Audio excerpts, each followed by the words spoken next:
What's up?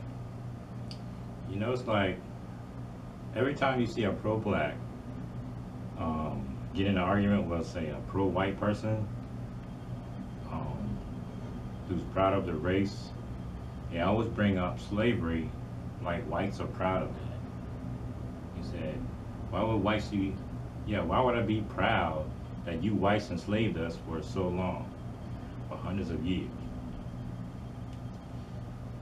And first of all, for a person that had to be enslaved or say conquered, there would have to be some type of war. You can't just enslave people. It has to be some type of war. A lot of people don't understand, like, when the Europeans conquered the Indians, it took them like hundreds of years. It was hundreds of years of wars between the Indians and the Europeans. It took a long time. And both sides were devastated. Both sides lost a lot of lives and lost a lot of money. So it wasn't like it was some like 5 year war. It was like hundreds of years they were fighting each other. And the Europeans in the end won. Because the Indians were probably fighting the Europeans on their own. So they put up a good fight. It wasn't like a 5 year war. It was like hundreds of years they were fighting. And then in the end, Indians got reparations. It didn't really work out for most, but that was the deal they got because they lost the war. So if somebody's fighting you, you lose the war. Of course, if you lose the war, you're gonna get the bad end of the deal. You're not gonna get a good deal. So the reason why the Japanese, when they were conquered by the U.S., the reason why it turned out better for them is because once they got their reparations, they were done. They took the money and started building. The Indians took the money and didn't build anything. So that's why it didn't work out. It's the same thing as blacks. The only way you be complaining still is you're not using your money to build anything. That's the only reason why you would be complaining. The same reason why a Ku Klux Klan person would complain. Because any money he gets, he doesn't use his money to build. So, and if you notice about the alt-right Ku Klux Klan, the pro-white, they never bring up slavery. They're never proud of that. Matter of fact, if you talk to them now, they'll say that we made a mistake by bringing us here. That we had a white country, we was gonna conquer the Indians and kill most of them, and probably kick them out and tell them to go to South America, or kick them out and tell them to go back to India, whatever they thought they were from, even though they were indigenous. Because once you conquer somebody, you can tell them to leave because you conquered them.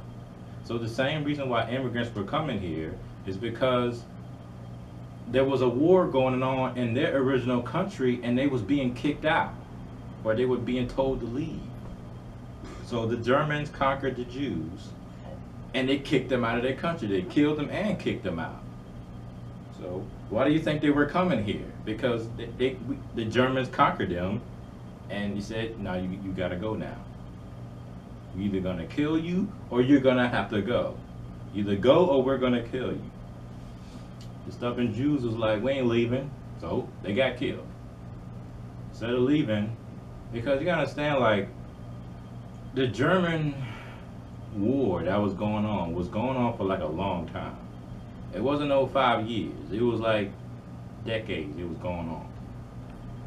And over time, they were gaining more and more power. Only way country can get power is that people have to get lazy. People have to give up their rights. They have to put more faith into the governments, put more faith into their leaders. You say, you know what? I don't want to have to worry about health care. I'll just have the government handle it. Or I don't want to worry about protecting myself, about getting me a gun. I'll just have the military carry all the guns. So that's how people get into power. That's why North Korea is so jacked up, because over the years, people give up their rights. people give up their responsibilities, and over time, they were able to conquer the people. Now the people is having a really hard time conquering North Korea because they gave them too much power, and now they're gods over there. Now you have to worship King Jong Un and call him your god. That don't happen overnight. That's over time it happens. So when you talk to alt-right now, they'll say that, and Ku Klux Klan, they will admit that they made a mistake by bringing this over here. And look at that statement, bring us over here. How did they bring us over here? Only way, because here's the argument that most white races have is that we were barbarians and we were warriors or whatever. We were killers. So if we were barbarians and killers, that means the whites couldn't just bring us over here. There had to have been some type of fight. And the problem with the whole slavery narrative is that the whites just came in, there was no resistance. They rounded us up and they brought us to America with no resistance. There was no fight, there was no war. How is that possible? Like I said, and that's crazy, right? It don't make any sense. There's no way there was no war. There was no conquering of nothing. It's like they conquered us, but we didn't fight them at all. How come there's no history of us fighting them? I'm talking about, like, you know, the default history is that we didn't do anything. They just came and took us, and we didn't do nothing. If you go deep into the history, you find that, yeah, the Haitians, Ethiopians, yeah, they were fighting. It didn't work out. But that's what happens when you're fighting. You're trying to get people to leave you alone. Is that there's going to be death. There's going to be loss of resources. There's going to be loss of property. You're going to be losing something when you're fighting a war. So they fought off the French, like the Haitians, or I think it was the Haitians. They fought off the French. But in all that fighting off the French, they had no time. They had no time to build. So that's why the country is in really bad shape. Same as Ethiopia. Trying to fight off the Europeans, you know, because that's all they've been doing for so long. They had no time to build, and now they have time to build, but nobody has no knowledge of how to build.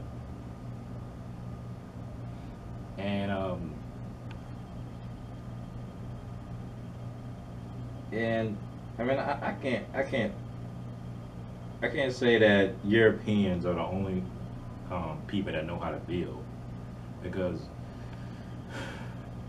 I mean, you got plenty of Europeans in this country that don't know how to build anything. They live in trailer parks. You know, they got no teeth. You know, they got 15 kids they can't pay for. So it's not like, as a collective, whites are somehow more intelligent. They're not. You know, as individuals, individual whites freed the slaves. Individual whites conquered the Indians. Individual whites got some blacks from Africa and brought them here. Individuals. Individual whites were warriors, not the collective. Not all whites are warriors, I can tell you that. Because how do you explain Europe, what's going on in Sweden, all these places? As a collective, whites are not all whites are warriors, not all whites are intelligent. But individual whites, and like I said, like, whites usually talk about their accomplishments. They don't really talk about their failures that much. Black people, that's all they talk about is their failures. They spend so much time on their failures and never talk about their success. And because of that, we talk down to people who have success, and then we spend so much time on our failures, and but we don't build much. There's a lot of rich black people. There's a lot of there's a couple of black billionaires. There's a couple of black people have built some stuff, but there's not enough. You know, there's not enough to say, okay, you can say black people are thugs, but then you can say, okay, look at Michael Jordan though. Well, you're talking about like tens of thousands of thugs versus Michael Jordan. So you would want it to be like, okay, people will give you like a stereotype, blacks are thugs, and then you can name like 50 black people. But even that's not enough. Like, I can't even. Can you even name a good black neighborhood that you want to live in? A safe black neighborhood. And every time you ask a person, they're like, "Well, redefine what you mean by safe." if I gotta redefine what I mean by safe, that means there ain't much of them. But I could probably name about 10 white neighborhoods I want to live in that are safe. I know I won't get killed by no whites, because like blacks say, whites are more likely to kill whites. If whites are more likely to kill whites, then that means I would want to move to a black neighborhood because I have less of a chance of getting killed by whites because whites are more likely to kill whites. So wouldn't the consensus be for blacks to move to an all-white neighborhood? Because guess what? Whites are more likely to kill whites. But like I said, you notice how the Ku Klux Klan never brings up slavery. They're never proud of that. The outright never brings up slavery. They're not proud of that. Blacks are always the one bringing it up, like they're proud of it or something. Even the most racist people you see on 4chan don't like to bring up no slavery. You know, because if they hate black people, that's why alt-right don't like the conservatives, or they don't like Democrats so much. Because of the Democrats are the ones that brought the slaves here. They're the ones that brought the Africans here. So they made a mistake. They could have just, like I said, Richard Spencer, he said, we could have grew the cotton ourselves. We could have grew the potatoes ourselves. We didn't need you to do it. So my ancestors made a mistake by bringing y'all here. We wanted to have a white country. And it was pretty white. I don't know how. Probably because, well, it might have been because they conquered the Native Americans, and they kicked the Native Americans off their land because they conquered them, and then they told them to basically live in the desert. All the deserts and stuff. That's where they live. They live on reservations. So the population was pretty small, and it wasn't exactly counted because it wasn't because they're not really part of our government. They kind of have their own. They're not really counted in the population. I guess we count them now because we're starting to focus on it. But for a long time, it wasn't really focusing on what the Indians were doing. And a lot of the Indians probably had kids with whites, and then over time, they became white again. And you probably don't even know if they're Native American at all, really. So we don't really pay attention to what the Indians are doing. It wasn't until now, which is people of color thing, which is basically colored people, and it wasn't until now we started to bring up all that. You know, where the Native Americans, their plight, and all their problems, and how we're going to solve them. But if you look at all the Indian tribes who don't take handouts, all of them tribes are rich tribes. But all the tribes that take their handouts don't do too well. Same as blacks. The blacks that do the best is the ones that do it for self. They do their own thing. They get a leg up, they get a little bit of help, then after that they do all the work and they have all the success. And you don't have nobody to blame but themselves. Every time they fail, they don't have nobody to blame. But if all you do is fail, and all you do is complain, well, of course you're going to be complaining others, blaming others and stuff. So you got a lot of blacks that all they want to do is just sit around and complain about stuff. And you got a bunch of whites, all they want to do is just sit around and complain about black people. See, that's why I don't like black people, because they monkeys or something. But Well, it's weird because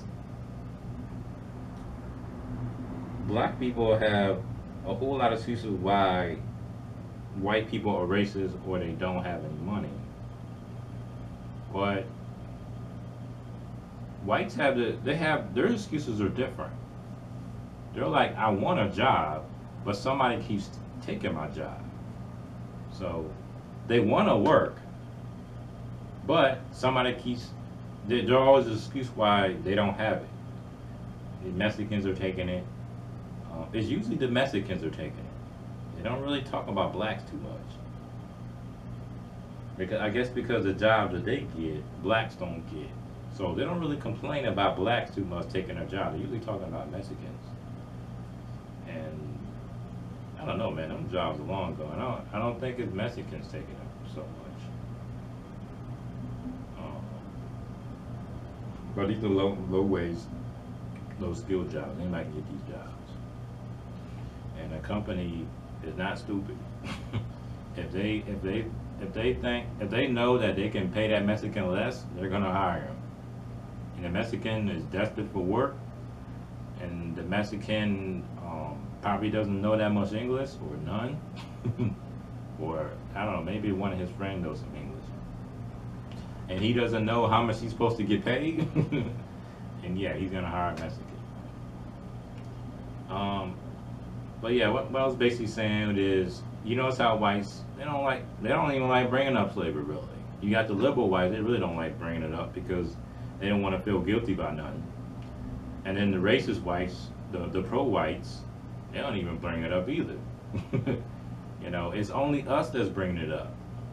We're bringing up slavery every 5 seconds. Why would you be proud about enslaving us? They're not proud. They don't.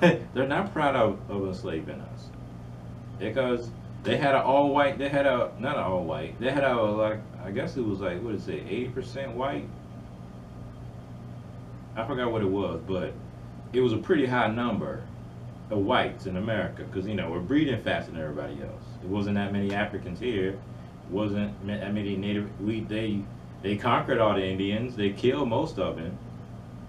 There wasn't that many Chinese here. Chinese were only here to build railroads, so there wasn't that many Chinese. It wasn't enough to breed,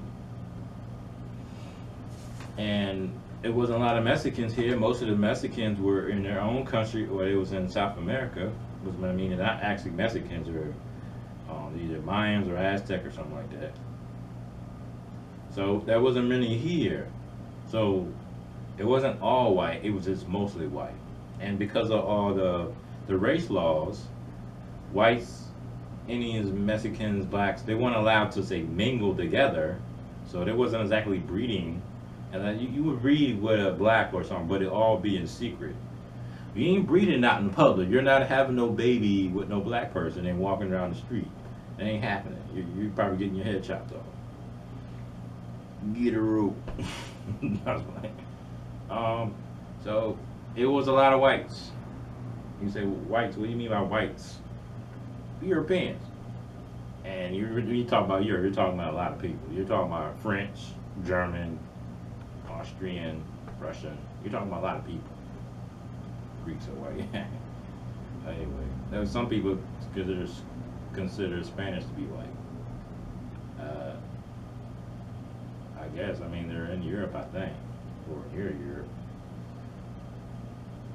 I don't even know. But yeah, you don't hear whites talking about slavery that much.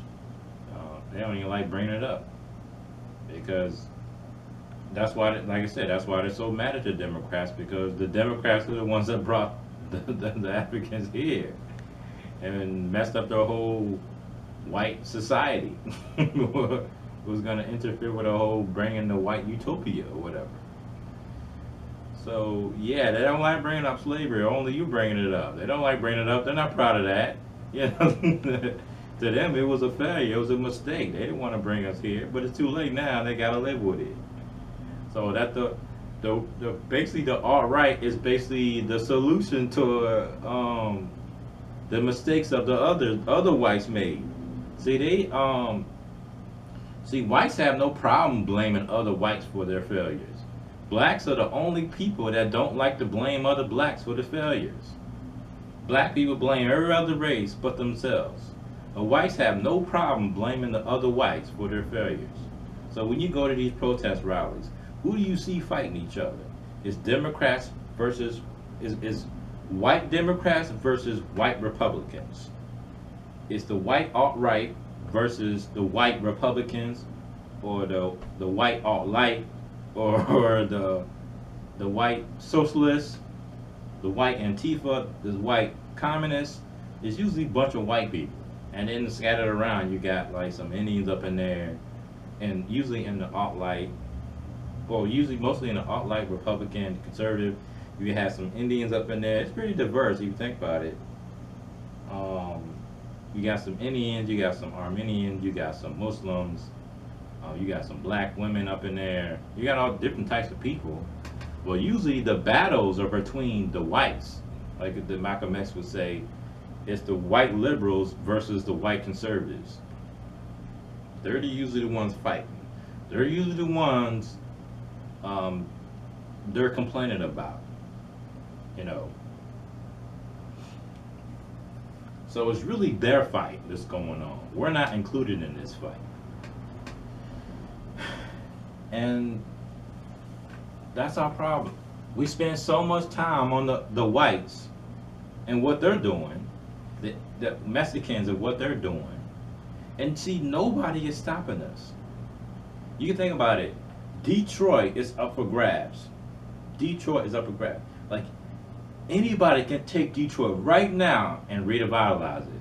Nobody is stopping you. They got houses in Detroit that are abandoned. They're like, squatters come in. So what is stopping a person from taking all those houses that are abandoned, buy them up? You got to think, these houses are probably like $1. These are probably some really cheap houses. They're so cheap because it takes a lot to fix them up. So there's nobody stopping you from taking all these houses, buy them up, fix them all up, paint them, clean them out, get the squatters out, tell them you gotta go, this is my house now. Put some security in them janks, put some new fans in them janks, and fix up the kitchen. I mean, even basic stuff you can do, clean them out. Sell them janks at let's say triple the market value, and make some money. Turn over them janks. Or what's stopping you from taking these buildings? Because a lot of these buildings are abandoned. Factories are abandoned. Nobody is stopping you. Nobody's stopping you taking this factory, fix it up, and make it your business, and make it your factory. Nobody's stopping you. These buildings are owned by nobody. They're long gone. My plan was always, if I became rich, what I would do was, I ended with this, is, like I said, stop complaining. Is to build a building and put it in Chicago. And then if people come up and say, hey, this building, like you're building, like what is it? I would say, it's yours. I would say, you can do whatever you want with this building. You can make it a crack house, you can make it a trap house, you can make it a bakery, you can make it a restaurant, you can make it a club, you can make it a studio. You can do whatever you want with it. I don't care, but I do care. You can do whatever you want. You can do every one, whether bad or good. We're in the middle. Trap house / studio. You can do whatever you want. If I come back in a month and you did something bad with it, I'm not going to judge you. I'm not going to say nothing. I'm going to say, I'm disappointed, but hey, that's what you wanted. And if I come back and you do something good with it, make a studio, you can do whatever you want, as long as it's like giving people jobs or something. If it's giving people jobs and it's bad jobs, then I'll say no. But if it's giving people jobs and you did something good with it, made it a bakery, made it a restaurant, made it a club where nobody's getting shot, But if I find out there's people getting shot in this club, or there's people getting shot or robbed at your corner store, and I ain't going. But yeah, I'll build a building. You can do whatever you want with it. I come back in a month. If you did some good, I'll build another one. And if I come back in a month with the second building, you did good. I'll build another one. I'll do that. I'll do that in Iraq. I'll do that in Africa.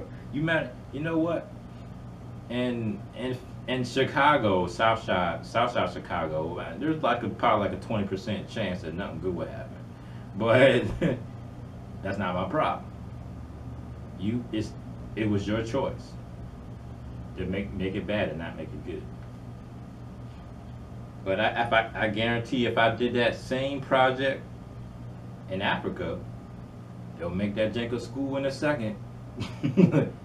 They'll make that jank a nursery or a hospital or a grocery store or something in a second.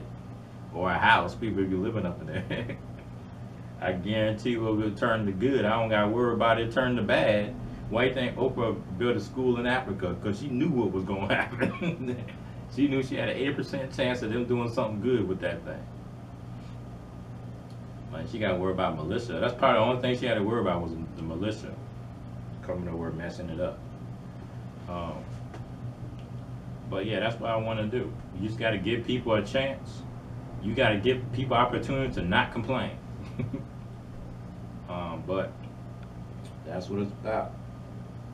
But yeah, man, black people, man, they're gonna be forever on some slavery, man. They're gonna be complaining forever. But like I said, you notice how the whites don't bring up no slavery? They hate slavery. They hate bringing it up. You know, because they didn't want us here. But they made a mistake, got lazy, you know. And whites have no problem pointing out the whites that made mistakes. The same as the liberal whites, conservative whites, alt-right whites. They have no problem pointing out that their race has made mistakes. And we're the only race that hasn't done that. We have a really hard time pointing at our own race, our own people, and realizing that we made some mistakes. But everybody else, they have no problem bringing it up. They'll throw it in your face. They'll fight over it. They'll fight over it too. It's crazy, right? Anyway, so I think as a better solution, we should just focus on everybody. Everybody has made mistakes, me included, and we should just focus on that, and we'll be all right. Peace out.